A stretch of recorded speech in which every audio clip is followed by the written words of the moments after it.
السلام علیکم ورحمۃ اللہ وبرکاتہ۔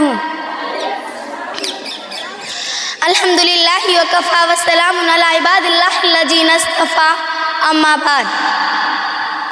اللہ تعالیٰ نے جس خاص کام کی صلاحیت عورت کے اندر وہ دیت کی ہے وہ ہے تربیت اولاد۔ عورت یہ کام مرد سے 1000 درجہ بہتر طور پر انجام دیتی ہے۔ ایک معمولی سی عورت ایک استاد سے زیادہ افضل ہوتی ہے۔ ایک استاد زیادہ سے زیادہ معلومات ایک بچے کو فراہم کر سکتا ہے، لیکن محبت و شفقت، ہمدردی اور قربانی کے جذبات جو در حقیقت انسانیت اور شرافت سے عبارت ہے، وہ عورت ہی بچے کے پروان چڑھاتی ہے۔ اور یہ بھی یاد رکھے کہ کسی بھی قوم کا قیمتی سرمایہ بچہ ہوا کرتے ہیں۔ اب تو وہ اس وقت تو گود کا کھلونا ہے، مگر آگے چل کر ہی وہ مستقبل کا معمار بنیں گے۔ ان کے کاندھوں پر قوم کی ذمہ داری ہویں گی جس سے وہ پار عظیم کو اچھی طرح اٹھا سکے۔ یہ بھی یاد رکھے کہ ماں کی گود بچے کی پہلی درسگاہ ہوتی ہے، یہی سے اچھے برے بننے کی بنیاد پڑتی ہے، یہی سے اس کے دل و دماغ پر ایک سے نقوش ابھرتے ہیں جو آخر عمر تک ساتھ دیتے ہیں۔ اسی لیے اپنے بچوں کو کفر و شرک سے نفرت اور توحید، ایثار، قربانی، خدمت، خلق اور جذبہ پیدا کرنا بھی ان کی ذمہ داری۔ اگر یہ ذمہ داری بچپن میں گھروں کے اندر انجام نہ ہو پائی تو دنیا کی بڑی سے بڑی دانشگاہ اور سرکاری عالمی یا پیمانہ تربیت گاہ پر نہیں ہو سکتے اور اس مقصد میں کامیاب نہیں ہو سکتے۔ تربیت کے سلسلے میں ہمیں صحابیات کے مختلف واقعات ملتے ہیں۔ حضرت انس ابھی بچے ہی تھے کہ ان کی والدہ نے ان کو کلمہ سکھانا شروع کر دیا تو ان کے شوہر مالک خفا ہو کر بولے، ایک تو تو نے باپ دادا کا دین، ان کے شوہر مالک نے بچے کو کلمہ سکھاتے ہوئے دیکھا اور کہا، ایک تو تو نے باپ دادا کا دین چھوڑ دیا ہے، اب چاہتی ہے تو یہ بچہ بھی بے دین ہو جائے۔ تو اس کی والدہ نے کہا، یہ نادان ہے، یہ معصوم ہے، اس کی روح پاک ہے، اس کو ہمیں اسلام کی پاکیزہ باتیں بتانی چاہیے۔ میں تو یہ چاہتی ہوں کہ تم بھی مسلمان ہو جاؤ۔ علامہ اقبال کی والدہ کے متعلق سنا ہے کہ بہت ہی خدا ترش عورت تھی۔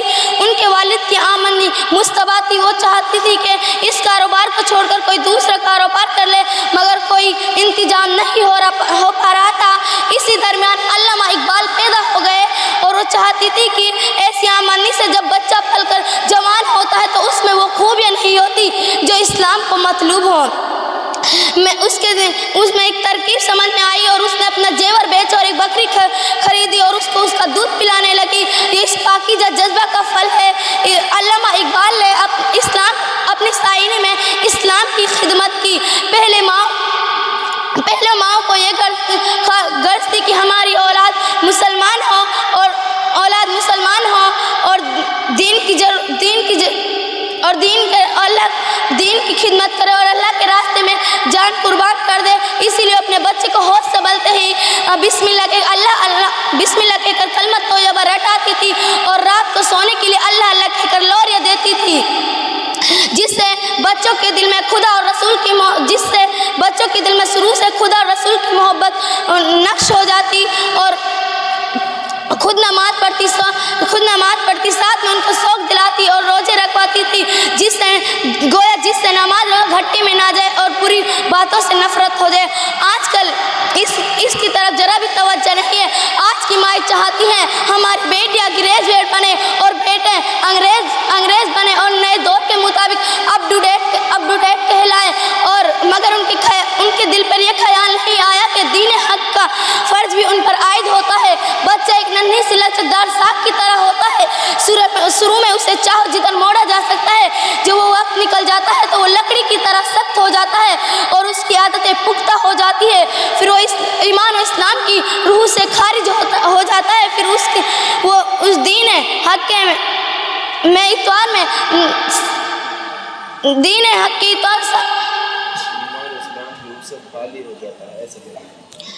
ایمان و اسلام کی روح سے خالی ہو جاتا ہے اور اتوار دین کے سانچے میں ڈالے اور ان کا دعوت حق کا جذبہ پیدا کرے اور دل و دماغ پر راسخ ہو اور وہ آئندہ اس طرف آنا مشکل ہو جاتا ہے اور ان سب باتوں کے لیے ایک ماں کو گردانا جائے گا۔ اسی لیے اسی لیے ماں کو فرض ہے کہ اپنے عزیز بچوں کی پہلے دن سے ہی اچھی صحیح تربیت کرے اور انہیں جہنم کا ایندھن بننے سے روکے اور مستقبل پر ان کا سکون دے کے ارشاد ربانی یا ایھا الذین آمنوا قوا انفسکم واہلیکم وقودها الناس والحجارہ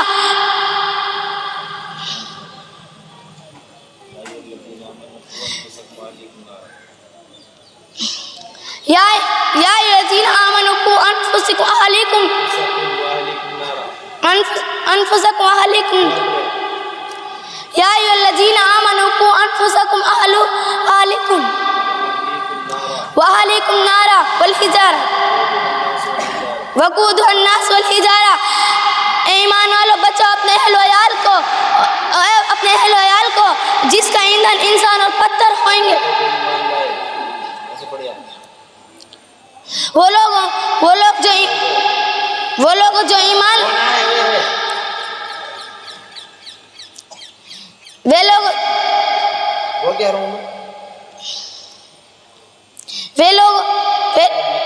اے لوگوں جو ایمان لائے بچاؤ اپنے اہل و عیال کو اس ایندھن سے اس آگ سے جس کا ایندھن انسان اور پتھر ہوئیں گے. اور اگر اے لوگوں جو ایمان لائے بچاؤ اپنے آپ کو اور اپنے اہل عیال کو. اے لوگوں بچاؤ اپنے اہل و عیال کو اس آگ سے جس کا ایندھن انسان اور پتھر ہوئیں گے. اور اگر انہوں نے اپنے بچوں کی اسلامی خطوط پر تربیت نہیں کی تو وہ بچہ کل قیامت کے دن اللہ کے دربار میں مقدمہ دائر کرے گا اور کہے گا ربنا اتم عذابا ضعفا من العذاب والعناهم عذابا کبیرا. اے اللہ ان پر سخت عذاب کر اور ان پر لعنت کر. آذان اللہ اے رب ان کو دوہرا عذاب دے اور ان پر سخت لعنت کر. آذان اللہ من ھذا العذاب. اللہ ہمیں اس عذاب سے محفوظ رکھ. وآخر دعوانا ان الحمد للہ رب العالمین. السلام علیکم ورحمۃ اللہ.